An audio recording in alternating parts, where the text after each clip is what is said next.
Before you quit climbing, you got to ask yourself, do you want to keep climbing? If it's not a loudly, adamantly screaming, nah, you should probably keep climbing. Or if it's just the tiniest mouse whisper of a yee, I suggest you best keep climbing. Now, I think it's rather important that we figure out why you wanted to stop in the first place, yeah?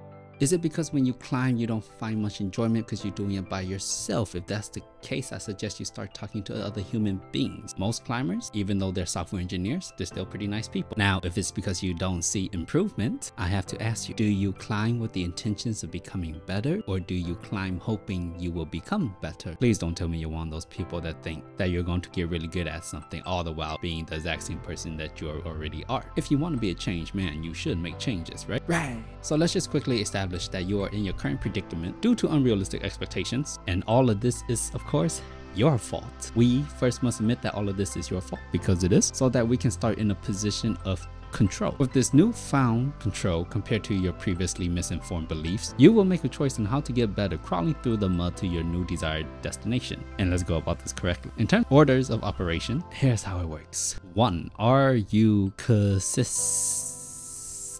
This means, do you climb when you're supposed to climb? Not when you want to climb, but when you're supposed to climb. If it's 3 days a week, do you climb those 3 days a week? Do you always climb those 3 days a week? If it's only sometimes, you have to make it all the time. Without consistency, nothing happens. Consistency is key. No excuse is a good enough excuse for your body to just be like, oh, okay, I guess I'll just wait until you feel like it. Don't worry, I won't age, slow down, atrophy, or get worse while you're off glorifying your excuses. Your body does not care about your goals or ambitions in the slightest. So long as you're alive, it's cool, but that obviously is not adequate enough for a person in your caliber. If you like climbing, you gotta do it even if you don't feel like doing it. And if you don't feel like it, but given the opportunity to do it, which is more often than not like all the time, you should find a way to make it fun for you using big brain prowess. This could come in the form of taking a risk known as trying a different type of style that you would normally not try. For example, board climbing, climbing outdoors, trying ropes, the notorious trad climbing, or the notorious hand jams. Mix things up. Climbing has so many variety, and you are not necessarily bound to one except on your own free will. 2.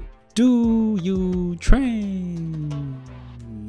This means you cannot just climb to get good at climbing. Sure, you can only just climb, and that will take you pretty far, but at the end of the day, at the start of the day, afternoon, not a single great climber ignores the efficiency of working out. When you train, when you work out, you can isolate your weakness in a safe, controlled environment. You can heighten your strengths in a safe, controlled environment. You can pinpoint and you can be accurate. Improve what you need to without hindering or fatiguing the rest of your body due to the magic of isolation exercises. And if you're just like, oh, I just want to climb though, well, oh, you suck, and you're prone to injury and you need to stretch more, but all you do is complain about how weak, how inflexible, how not good you are while doing nothing about it. Person you want to become, that guy trains because he understands the benefits of training. And let me just break it down. Training may be boring at the moment because you are just not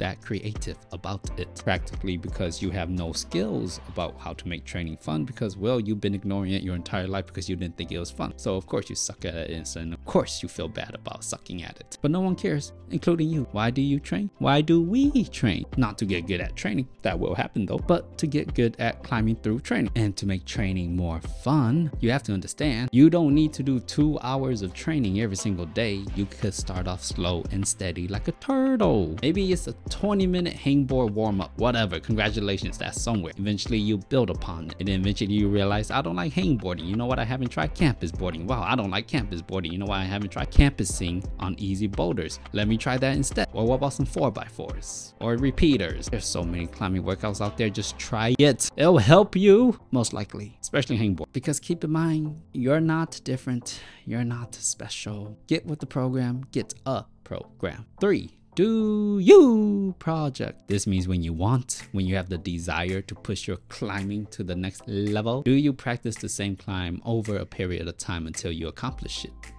This could look like trying the same climb for 30 minutes a time every time you enter the gym over the course of a month until you finally accomplish it. Or this could be looking like going to the same boulder every single couple of days until you finally get it while projecting for 2 to 3 hours at a time, or, you know, any variation of those. And what projecting does for you, it maximizes all your prowess, allocates all your skill points and dexterity into one problem, and it showcases this is what you can do when you are climbing at your very best. And of course, you don't always have to climb your best to get better at climbing, but I guarantee you climbing your best 100% helps you get better at climbing. And the more often you climb your best, the more best climbs you have, the more they stack on top of each other, the higher your best level cap improves. You're never gonna climb hard if you never climb hard, basically, because there are just some good climbers out there that stay good because they don't ever want to put in the time and effort into a project. Don't be one of those. And that's basically the 3 steps to becoming a better climber. But wait a minute, road bumps exist on all roads that you travel. And the thing that helps you overcome these road bumps is what we call desire.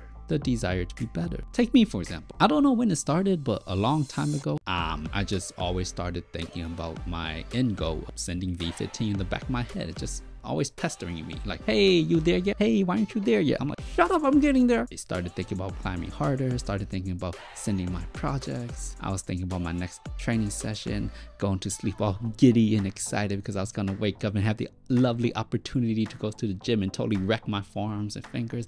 Oh, what fantastic living, right? And that is just a small showcase of my desire to get better. But I guess along with that, you could also say that I find the act of getting better to be fun in a sense. I unfortunately know some people in life that have no desire to get good at anything and are very, very content with staying at this same level their entire lives. And in fact, anytime an opportunity comes for them to become better at something, they get actively mad because they have to put in effort. Now, if that's you when it comes to climbing, let's face it, it's not you when it comes to climbing, because climbing is an activity where you have to put in effort using your brain and your body at the same time. Anyways, I digress really hard. But I guess there will be a time when you look at a boulder and you just don't want to do it. And it could be because you've been climbing every single day and you're slightly burned out, which is not a problem. Leave, come back, look at it again. But if you keep doing this and you keep repeating it, and every time you look at a boulder and you just can't put a finger onto it as to why you can't do it, literally, you just start to view it more as a chore versus anything else, and then you should probably walk away and go do something else, right?